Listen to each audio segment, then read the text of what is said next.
Ilambazar cross করছি। বন্ধুরা এই তো বেরোলাম আমরা সবে আজকে এই সিরিজটাতে সব সঙ্গে থেকে মিনি ব্লগে আমাদের। এই যে আমার মামার গাড়ি চালাচ্ছে এখন, এই মালটা যাচ্ছে আপনার আসাম যাচ্ছে, তাই এই আসাম সিরিজটাতে আমাদের সঙ্গে থেকে সব বন্ধুরা সব আমাদের চ্যানেলটাকে একটু দেখো।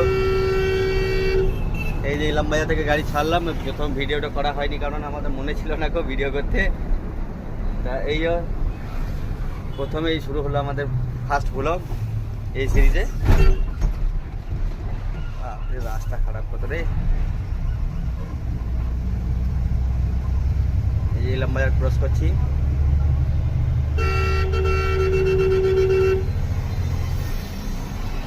মামা হচ্ছে হেভি ড্রাইভার।